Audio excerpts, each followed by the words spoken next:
जय हिंद दोस्तों। आज हम ये बात करेंगे कि आखिर टॉपर्स में और आप सब में या टॉपर्स में या अन्य लोगों में जो टॉपर नहीं बनते हैं बन पाते, डिफरेंस क्या होता है। तो कई पॉइंट्स हैं जहाँ डिफरेंसेस क्रिएट होते हैं जो आप नहीं देखते। पहला तो डिफरेंस यही क्रिएट हो जाता है कि यूपीएससी क्यों करना है, व्हाई यूपीएससी।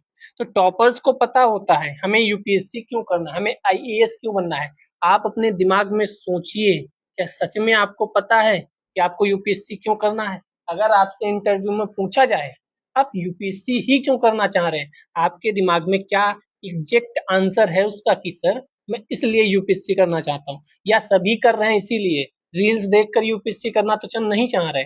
आधे लोग या आधे से ज्यादा अगर कहा जाए तो आधे से ज्यादा लोग इसी वजह से आते हैं क्योंकि उन्हें बाद में रियलाइज होता है 5 साल बाद, मुझे तो यूपीएससी करना नहीं था, मैं तो गलत जगह पर आ गया। जब उन्होंने पढ़ा पूरा उन्हें समझ में आया कि अच्छा एग्जैक्ट बात ये है।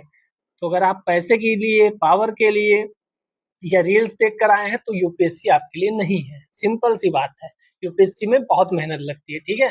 और यूपीएससी में मेहनत तो हर जगह लगती है, लेकिन यूपीएससी में एक अलग चाहिए होता है। मैं हमेशा बच्चे से कहता हूँ भाई साहब, अगर शेर से कहूँ कि आप पेड़ पर चढ़कर दिखाओ तो क्या चढ़ सकता है? इसका मतलब ये तो नहीं शेर शेर नहीं रहा, शेर शेर ही रहेगा, भले वो पेड़ पे ना चढ़ जाए। ऐसे ही मछली से कहूँ भाई तू उड़ के दिखा, तो जिसका जो काम है, जिसका जो अंदर से पैशन है, वो अगर व्यक्ति करेगा तो ज्यादा बेहतर रहेगा। तो कोई आवश्यकता नहीं यूपीएससी। यूपीएससी छोड़ छोड़ के कई लोग, आप मल्टीपल लोगों के नाम जानते होंगे, यूपीएससी छोड़ छोड़ के टीचिंग लाइन में आ रहे हैं, यूपीएससी छोड़ छोड़ के अन्य काम कर रहे हैं। क्या कारण है? यानी यूपीएससी सब कुछ नहीं है, ठीक है। अगर हम बात करें दूसरा पॉइंट, ये तो पहला हो गया। दूसरा पॉइंट अगर बात करें तो टॉपर्स को सिलेबस जो है ना वो रटा होता है, उन्हें पता है कि कौन सा पॉइंट कहाँ मेंशन है, चाहे वो मेंस का हो चाहे अदर लोगों को सिलेबस ही नहीं याद हो पाता। बस सिलेबस चिपका लेंगे, वो सिलेबस देख लेंगे। कई लोग तो पूछो उनसे भाई साहब सिलेबस कितनी दिन पहले आपने देखा था, तो कहेंगे हो गया स्टार्टिंग में कहीं देखा था। मैंने ऐसे लोगों को देखा है सच में। तो आप सिलेबस आपके सामने हो, आप जैसे ही मान लो ये न्यूज़पेपर आया, आप न्यूज़पेपर में कोई हेडिंग देखें तो तुरंत आपको दिमाग में आए ये हेडिंग जीएस 3 में जाएगी और उसके इस सब टॉपिक में जाएगी। आपको हेडिंग देख कर ये अंदाजा हो कि जीएस 4 एथिक्स में जाएगी और इस वाले पार्टिकल के इस वाले जो पॉइंट है इसके अंदर ये हेडिंग जाएगी। इतना आपको क्लियर होना चाहिए, तब आप यूपीएससी में टॉपर्स के बराबर काम कर पाएंगे, ठीक है।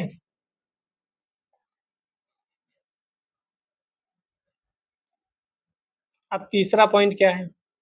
तीसरा पॉइंट है सबसे ज्यादा जरूरी, जो कि बहुत ज्यादा टॉपर्स जो है वह बताते रहते हैं, हजारों लोग बता चुके हैं लेकिन फिर भी आपके समझ में नहीं। वह है पीडीएफ। टॉपर्स कभी पीडीएफ कलेक्टर नहीं बनते, ये लोग पीडीएफ कलेक्टर बनते हैं। मैं जैसे मान लो एनसीईआरटी शुरू भी नहीं कर पाया, एनसीईआरटी की किताबें मार्केट में है, हो सकता है उनके पास भी हो, फिर भी एक आध का आ ही जाता है सर पीडीएफ। एनसीईआरटी में कौन सी पीडीएफ? नहीं नहीं, आपने जो हाईलाइट किया है ना वो मिल जाएगा, हमें तो बेहतर रहेगा। आप दूसरों के बलबूते ही आगे बढ़िए। डीएम अगर बनना है तो डीएम दूसरे के ऊपर नहीं करता, अपने विचारों से उसे निर्णय लेना होता है। आप अपने विचारों से चीजों को हाईलाइट करिए, आप पढ़कर समझकर अपने आप करिए काम किताब में, ना कि पीडीएफ बनिए। मैं कई ऐसे वीडियो देखता हूँ, आप भी देखते होंगे, बहुत बड़े बड़े टीचर्स की वीडियो भी, उन्होंने वीडियो पढ़ा पाई नहीं, नीचे से स्पैम होने लगा sir PDF PDF PDF PDF PDF. वह कहते हैं भाई टेलीग्राम में मिल जाएगा। वह भी जानते हैं कि बेटा जो पीडीएफ मांग रहे हो ना तुम्हारा कुछ नहीं हो पाएगा। क्यों? क्योंकि पीडीएफ आ जाता है तो आपका दिमाग क्या करता है? आपका दिमाग करता है कि इसे तो मैं लिख लूंगा आगे चल के। आप अभी प्रेजेंट टाइम में जितने लोग देख रहे हैं लाइव, इतने लोग देख रहे हैं, आप ये बताओ कितने लोगों की पीडीएफ ऐसी सेव हैं जिनका वो नोट्स बनाना चाह रहे थे और अभी बन नहीं पाया? ईमानदारी से आंसर करिएगा। क्या आपके मोबाइल में ऐसी पीडीएफ सेव नहीं कर रखी है आपने, जो आपने सोचा था इसके नोट्स बना लूंगा मैं, और उसके नोट्स अभी तक नहीं बना पाए हैं? है ना? वो कब बनाओगे? और आप पीडीएफ इकट्ठा करते जा रहे हो हिस्ट्री की, ज्योग्राफी, क्योंकि जैसे ही आप इकट्ठा करने लगते हो ना तो आपके दिमाग में रहता है यार कर लूंगा कर लूंगा। तभी कहा जाता है जब आप लाइव क्लास पढ़ो या कोई भी क्लास कर रहे हो तो साथ में नोट्स बनाते रहो, साथ में पीडीएफ मत खेलो, उसकी हैबिट डालो। तीसरा है शॉर्ट नोट्स। शॉर्ट नोट्स में क्या, जो टॉपर्स हैं वह सिलेबस के अकॉर्डिंग शॉर्ट नोट्स प्रिपेयर करते हैं। उनकी एक, मान लो कॉपी है, किसी की एक डायरी है, किसी की कॉपी अलग अलग है, उन्हें सिलेबस को अलग अलग कोड कर रखा है। जैसे ये कई पेज हैं, इसमें मान लो लिखा है उन्होंने गरीबी, इसमें लिखा है महिलाओं की दशा, इसमें लिखा है बच्चे, इसमें लिखा है स्वास्थ्य है। ऐसे ये एक पेज होगा शिक्षा का, ये एक पेज होगा दलित विमर्श का, ऐसे ही एक पेज होगा मान लो जनजातीय का। ऐसे अलग अलग पेज हैं उनके। उन्हें चाहे सिलेबस से, चाहे करंट अफेयर से, चाहे एडिटोरियल से, कहीं भी या जनरल कहीं भी उन्होंने वीडियो देखा या किसी से बात की, कहीं भी कुछ भी मिला उन्हें, जैसे दिमाग में आया वैसे वह यहाँ नोट करेंगे अलग अलग। आपका क्या है, आपके पास ये अलग अलग पेज होंगे ही नहीं, आपके पास ये अलग अलग कॉपीज होंगी नहीं, अलग अलग रजिस्टर होंगे ही नहीं। होंगे तो आपको समझ नहीं आ रहा होगा करंट अफेयर्स कौन सा किस में नोट करो। क्यों? क्योंकि आपका सिलेबस स्ट्रांग नहीं है, सिलेबस आपने ढंग से नहीं पढ़ा। अगर आप ये अलग अलग नहीं कर रहे हैं तो आप एग्जाम में प्रीलिम्स हो या मेंस हो दोनों जगह फंसेंगे। और टॉपर्स में कई लोगों के ऐसे टॉपर्स हैं, चाहे वह 48 रैंकर हो, चाहे वह सृष्टि जयंत देशमुख हो, चाहे वह अब की बार की टॉपर हो या कोई भी हो, सबके शॉर्ट नोट जितने बढ़िया होंगे उतने बढ़िया अच्छी रैंक पर वह पहुंचेंगे। सिंपल सी बात है।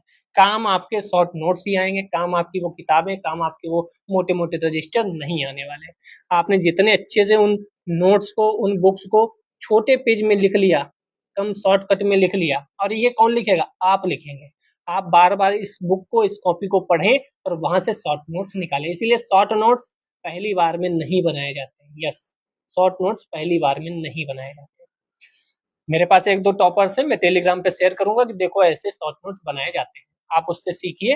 और पीडीएफ पीडीएफ मत मांगिएगा, क्योंकि टॉपर पीडीएफ नहीं इकट्ठा करते। आप कितने वीडियोज पढ़े हैं टॉपर्स के सेमिनार देते हुए, आप उनको सुनिए, वो कहते हैं पीडीएफ नहीं मांगो भाई, पीडीएफ से ना होने वाला। दूसरा शॉर्ट नोट्स, और शॉर्ट नोट्स प्रिपेयर करते हैं, ना कि दूसरों के ऊपर निर्भर रहते हैं। नेक्स्ट, वह अपना मूल्यांकन खुद स्वयं करते हैं। मतलब उन्होंने टेस्ट सीरीज लगाई, तो ये नहीं दिमाग लगाएंगे कि कोई चेक करेगा फिर कोई बताएगा ये करेगा, नहीं।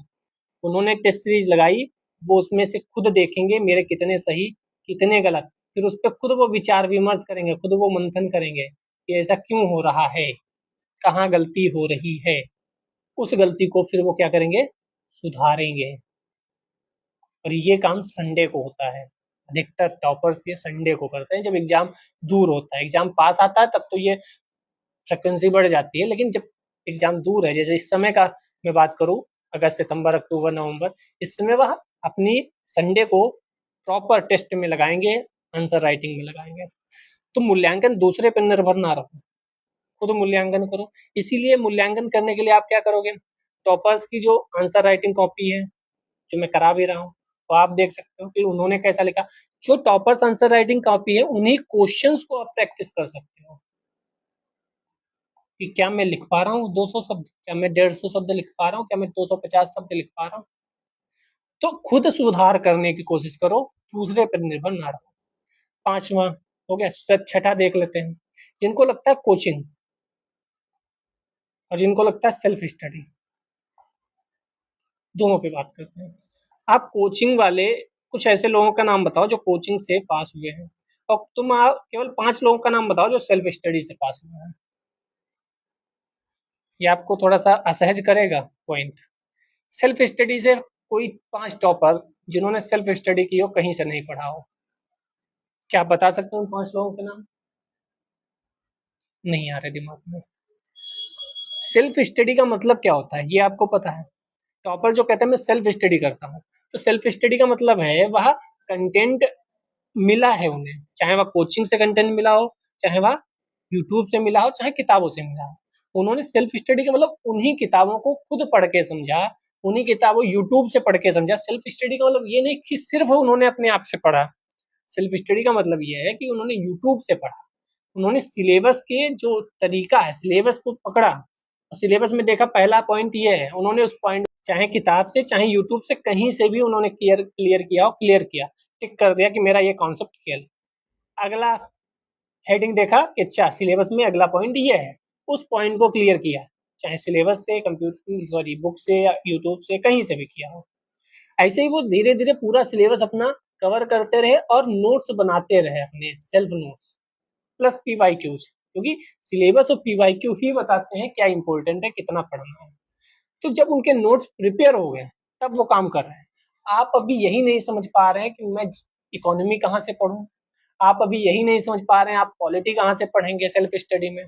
तो टॉपर्स के माइंड में क्लियर था, अगर वह सेल्फ स्टडी भी कर रहे हैं, कि हमें ये कंटेंट फलानी कोचिंग से क्लियर करना है, एथिक्स हमें फलानी कोचिंग से क्लियर करना है, नहीं मिल रहा है मुझे कोई बुक तो मैं किसी कोचिंग का नोट्स उठा लूंगा, ऑनलाइन मंगा लूंगा। लेकिन उन्हें क्लियर है कि मैं सेल्फ स्टडी करना शुरू कर रहा हूँ तो मुझे कहाँ से क्या पढ़ना है, हिस्ट्री कहाँ से पढ़नी है, जियोग्राफी कहाँ पर से पढ़नी है। आपके दिमाग में अभी यही क्लियर नहीं है कि आपको कहाँ से क्या चीज पढ़नी है। ठीक है, सेवेंथ अगर बात करूं, टॉपर जो है वह जानते हैं हम अभी टॉपर नहीं है, तो वह जो आंसर राइटिंग अगर लिखना शुरू करते हैं, ठीक है, आंसर राइटिंग, तो वह ये नहीं सोचते हैं कि मैं टॉपर्स की तरह लिखूं, वह लिखना शुरू करते हैं। बस कैसे लिखते हैं, जैसे उन्होंने पढ़ा न्यायपालिका, मान लो न्यायपालिका पढ़ा, हिंदी में इंग्लिश में जुडिशरी पढ़ा, फिर उन्होंने उस न्यायपालिका पे जितने पीवाईक्यू आए हैं चाहे वो फिल्म्स के हों, उन्होंने टिक किए, उन्हें पता चल गया मैं कितना पढ़ पाया न्यायपालिका। फिर मेंस के 2-3 क्वेश्चन उन्होंने उठाए जो न्यायपालिका पे आए हैं, उन्होंने लिखना शुरू किया, फिर उन्होंने चेक किया अपने आप को कि क्या मैं कितना रिकॉल कर पा रहा हूँ। तो इससे उन्हें पता चला मुझे कितना और पढ़ना है। आप ये काम नहीं करते हो, आपको लगता है डर, अरे पता है मुझे तो आता ही नहीं है, मुझे तो यही नहीं आता, मुझे तो फैक्ट ही नहीं पता, मैं कैसे लिख पाऊंगा। ये जो डर है ना, डर सबको लगता है, लेकिन गला सबका नहीं सूखता है। कुछ लोग ये लिखकर अपने डर को किनारे करते हैं कि देख मैं शुरू कर रहा हूँ और आज से 3 महीने के बाद मैं बताऊंगा कि आंसर राइटिंग कैसे की जाती है। क्यों? क्योंकि उन्होंने शुरू कर दिया। आपके अंदर ये डर बैठा है, बैठा ही रहेगा। क्यों? क्योंकि आपने शुरू नहीं किया। डर तब तक लगता है जब तक आप उसको कंप्लीट नहीं करते हैं। आपको साइकिल चलाने से डर तब तक लगता था जब तक आप साइकिल सीख नहीं गए। आपको दिल्ली में रहते डर डर तब तक लगता था जब तक आप दिल्ली नहीं आ गए। आज आप दिल्ली का बादशाह हो, आपको लगेगा दिल्ली कुछ भी पूछ लो। जो प्रयागराज रहता होगा, लखनऊ रहता होगा, उसके लिए वही है। तो जब तक डर लगेगा तब तक डर लगेगा जब तक आप उस तक पहुंच नहीं जाते, उसको खत्म नहीं कर देते। तो ये काम आप नहीं कर रहे सही से, करिए। और सेल्फ स्टडी वालों को बहुत दिक्कतें हैं क्योंकि उनका एक तो कुछ और भी चीजें हैं, उस पर भी डिस्कस होगा। चलिए अगला क्या है, अगली की बात कर लें। जो सबसे ज्यादा महत्वपूर्ण है वह है, एक नंबर सबसे महत्वपूर्ण, इसको मैं सबसे ज्यादा महत्वपूर्ण रखता हूँ, वह है अनुशासन। अनुशासन के अंतर्गत बहुत कुछ आता है। सबसे पहले तो अनुशासन के अंतर्गत मोबाइल ही आता है, सबसे ज्यादा दिक्कत जो आप लेकर बैठते हो। मोबाइल कितना चलाना है, कितना नहीं चलाना है, क्या देखना है क्या नहीं देखना है, यह टॉपर्स को पता है। किसी भी मैं आधे से ज्यादा टॉपर्स को देखा है जो कहते हैं मेरे मोबाइल में सोशल मीडिया है ही नहीं, मेरे मोबाइल में व्हाट्सएप के अलावा टेलीग्राम के अलावा कोई तीसरा है ही नहीं, ना इंस्टाग्राम है ना फेसबुक है ना कोई और चैनल, स्नैपचैट वगैरह। कुछ टॉपर्स हैं जो कहते हैं मेरे पास है लेकिन मैं उसका लिमिटेड उपयोग करता हूँ। जैसे मुझे संडे को कुछ ना कुछ इंजॉय करना है 1 घंटे, तो मैं संडे को 1 घंटे सोशल मीडिया चला देता हूँ। कुछ कहते हैं मैं दिन में 15 मिनट रखे हैं कि मैंने 15 मिनट चलाए। तो उनका खुद पे जो कंट्रोल है वो कितना है। अगर आपके पास कंट्रोल है तो आप ये कर सकते हैं, कंट्रोल नहीं है तो आप मोबाइल को अवॉइड करिए। दूसरा, मन मन नहीं कह रहा अभी पढ़ने का, कोई बात नहीं, मन होगा तब पढ़ेंगे। ये टॉपर्स नहीं कर, टॉपर्स कहते हैं कि मुझे 8 घंटे पढ़ने हैं तो पढ़ने हैं किसी भी हालत में। मुझे 2 से 4 अगर पढ़ना है दोपहर का तो ये बहाना नहीं बनाऊंगा, आज खाना ज्यादा हो गया, आराम करनी है, आज भूख नहीं लगी तो थोड़ी देर एनर्जी कम होगी, आराम कर लेते हैं। खाना ज़्यादा खा लिया, आराम कर लेते हैं। थोड़ी देर में पढ़ लेंगे, थकान लग रही, कुछ नहीं, 2 से 4 पढ़ना है तो पढ़ना। और ये हैबिचुअल हो जाओ आप, आदत बनाओ, आपको लगेगा ये कैसे होता है, हैबिचुअल हो जाओगे तो सब हो जाता है। तो सबसे ज़्यादा ज़रूरी अनुशासन है कि मुझे इतने घंटे डेली पढ़ने हैं, तो कोई भी चीज़ ऐसी नहीं जो मुझे डिस्टर्ब करे। मुझे हफ्ते में इतने टाइम देना है तो देना है, मुझे पॉलिटी आज खत्म करनी है तो खत्म करनी है, ऐसा डेडिकेशन। अनुशासन के अंतर्गत बहुत से पॉइंट आएंगे, तो अनुशासन सबसे ज़्यादा ज़रूरी है। मुझे ये करना है तो करना है। और सबसे इससे भी ज़्यादा इम्पोर्टेंट अगर मैं एक और बात कहूँ तो वो क्या होनी चाहिए, वो होनी चाहिए आपका माइंड में चीज़ें क्लियर होना। माइंड में क्लियर हो मुझे क्या पढ़ना है, क्या करना है, क्या नहीं। आधे घंटे से ज़्यादा 1 घंटे 2 घंटे तो आदमी इसी में निकाल देता है कि मुझे क्या पढ़ना है, मैं आज क्या पढ़ूँगा, ये सब चीज़ें। टेस्ट सीरीज़ अगर आप लगाओ तो उसको चेक भी करो, उससे सीखते रहो कि मैं कहाँ गलती कर रहा हूँ। कुछ भी पढ़ने मत बैठो, स्ट्रेटजी के हिसाब से बैठो, ठीक है? टॉपर्स पीवाईक्यू सिलेबस पे बहुत भरोसा करते हैं, आप पीवाईक्यू बहुत कम देखते हैं। टॉपर्स 50 बुक नहीं इकट्ठा करते हैं, पर एक बुक देते हैं एक सब्जेक्ट की, उससे अपने शॉर्ट नोट्स बनाते हैं और शॉर्ट नोट्स पे भरोसा करते हैं। शॉर्ट नोट्स बनाने के लिए आपको पीवाईक्यू प्लस सिलेबस रटे होने चाहिए। तो अभी तो मुझे इतने ध्यान आ रहे हैं, बाकी आगे अगर ध्यान आएगा कुछ तो मैं यूट्यूब पे दूसरे वीडियो बना दूंगा, आप कमेंट्स बताएंगे किस क्या सही है क्या गलत। आप लोग थोड़ा सुधार करिए अंदर और फिर लगिए, क्योंकि दोबारा ये मौका नहीं मिलेगा। जय हिंद, जय भारत।